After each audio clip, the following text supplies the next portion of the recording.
Capítulo 30. Martes 16 de septiembre de 2008. La madre. Dawn había hecho un esfuerzo. Se había comprado una chaqueta cara y se había puesto zapatos de tacón, medias nuevas y una falda. El director la recibió con gran alborozo. Fue a buscarla al ascensor y la paseó por la redacción por delante de todos los periodistas. Estos sonrieron y la saludaron con un movimiento de cabeza desde atrás de sus ordenadores. El tipo que había acudido cada día al juzgado colgó el teléfono y fue a estrecharle la mano. La secretaria del director, una mujer increíblemente elegante con un maquillaje y un peinado dignos de una revista, lo siguió hasta el despacho y le preguntó a Dawn si quería una taza de té o café. Té, por favor, sin azúcar. Cuando llegó la bandeja terminó la charla trivial. El director era un hombre ocupado. Bueno, Don, hablemos de la campaña para llevar a Taylor ante la justicia. Necesitamos una gran entrevista contigo para lanzarla. Y un nuevo enfoque. Don Elliot sabía exactamente qué era lo que quería el director. Casi 2 años de exposición mediática la habían endurecido. Un nuevo enfoque supondría más espacio en la portada, seguimiento en otros periódicos, entrevistas en los programas matutinos de la televisión, Radio 5 Live, Women's Hour, revistas. Como en la noche sigue al día. Era agotador, pero tenía que seguir adelante porque la mayor parte de los días sabía en lo más profundo de su ser que su pequeña aún estaba viva. Los demás días solo lo esperaba. Sin embargo, sentada sobre un cubo de goma espuma azul cielo, el torpe intento de un decorador de humanizar el espacio, bajo el aire acondicionado del despacho, Dawn también sabía que el periódico quería que dijera por primera vez que Bella había sido asesinada. Era la noticia bomba que el director requería para ir a por Glenn Taylor. No pienso decir que Bella está muerta, Mark, porque no lo está. Mark Perry asintió e insistió. Su falsa expresión de comprensión le tensaba el rostro. Lo entiendo perfectamente, pero es difícil acusar a alguien de asesinato si decimos que la víctima todavía está viva. Sé lo duro que debe de ser esto, pero incluso la policía cree que Bella está muerta. ¿O me equivoco? Bob Sparks no, contestó ella. Sí que lo piensa, Don. Todo el mundo lo hace. En el silencio que siguió, Dawn estudió sus opciones. Contentar al periódico o seguir adelante sola. Esa misma mañana había hablado con el Relaciones Públicas que le ofrecía asesoramiento gratuito en la campaña y le había advertido que se encontraba ante una decisión de Sophie. En cuanto digas que Bella está muerta, ya no habrá vuelta atrás y corres el peligro de que su búsqueda se dé por terminada. No podía permitir que sucediera eso. Creo que deberíamos mantener la opción abierta, dijo Dawn. ¿Por qué no nos limitamos a acusarlo de secuestro? Cuando encuentre a mi hija, no quieren ser el periódico que publicó que estaba muerta, ¿no? Todo el mundo diría que provocaron que la gente dejara de buscarla. Perry fue entonces a su escritorio y regresó con una de las muchas hojas A3 que cubrían su superficie.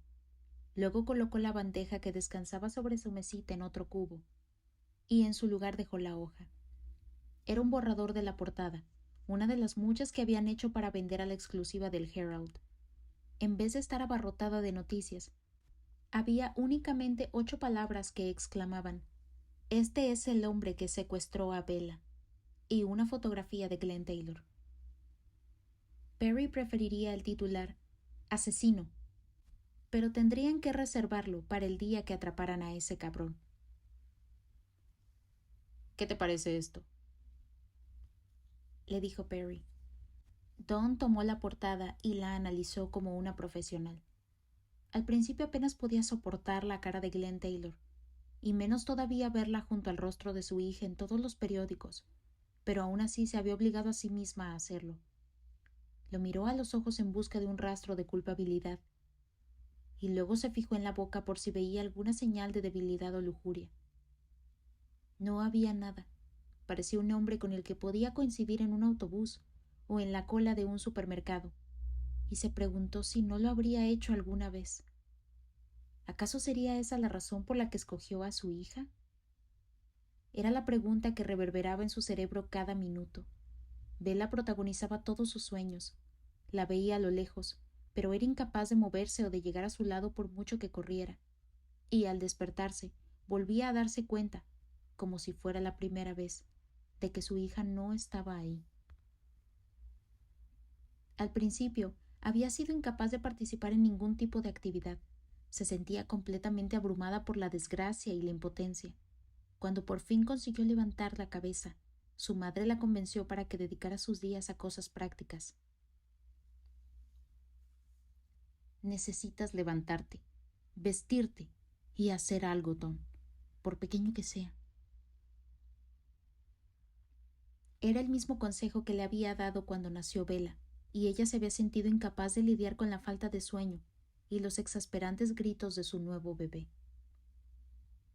Finalmente consiguió levantarse y vestirse. Recorrió el sendero de su casa hasta la verja, permaneció de pie en el jardín como había hecho Bella, y miró el mundo que había al otro lado. La campaña de Encuentren a Bella había arrancado cuando Dawn empezó a escribir en su página de Facebook cosas sobre su hija o sobre cómo se sentía ella ese día. La respuesta fue como un maremoto. Primero se sintió abrumada, pero después la ayudó a levantar cabeza.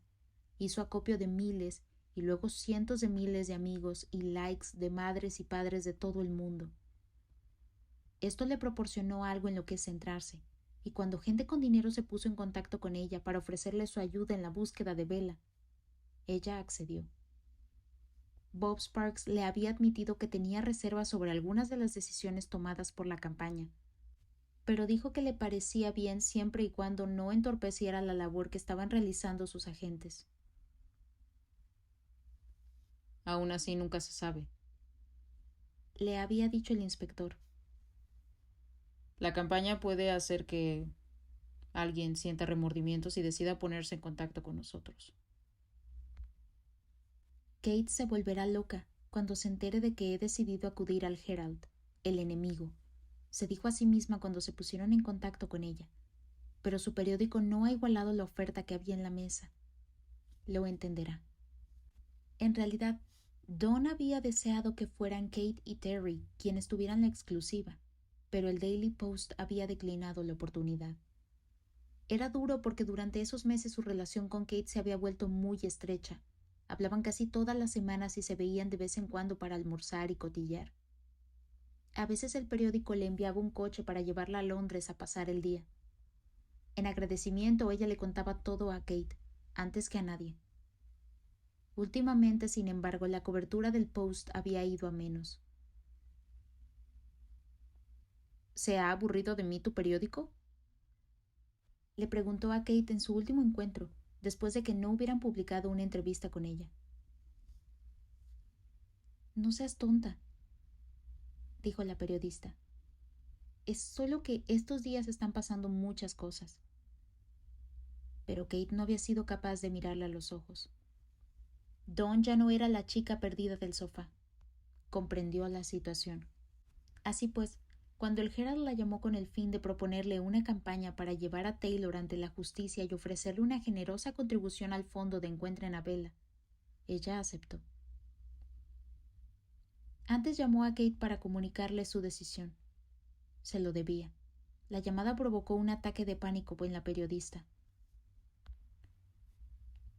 Por el amor de Dios, Dawn, ¿lo dices en serio? ¿Has firmado algo? No. Esta tarde voy a verlos. Está bien. Dame 20 minutos. Bueno. Por favor, Dawn. Cuando la periodista volvió a llamar, Dawn supo de inmediato que Kate no tenía nada que ofrecerle. Lo siento, Dawn. No lo harán. Piensan que acusar a Taylor es demasiado arriesgado, y tienen razón. Es un ardid publicitario, Dawn, y podría estallarte en la cara. No lo hagas. Dawn exhaló un suspiro. Yo también lo siento, Kate. No se trata de nada personal. Tú te has portado de maravilla, pero no puedo dejarlo estar solo porque un periódico haya perdido interés. Será mejor que cuelgue o llegaré tarde. Ya volveremos a hablar.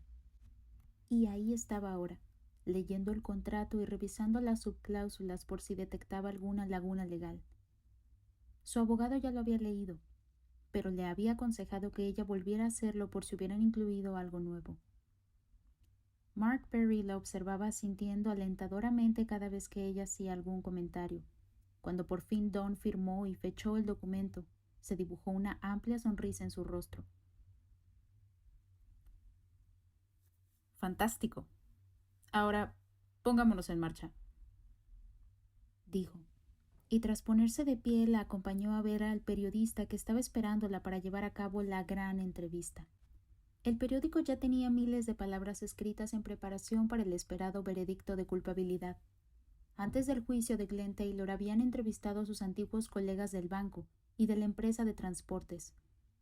Asimismo, habían recopilado sórdidas historias de las mujeres del chat y habían confirmado lo de la pornografía infantil gracias a la declaración confidencial de un agente del equipo de investigación.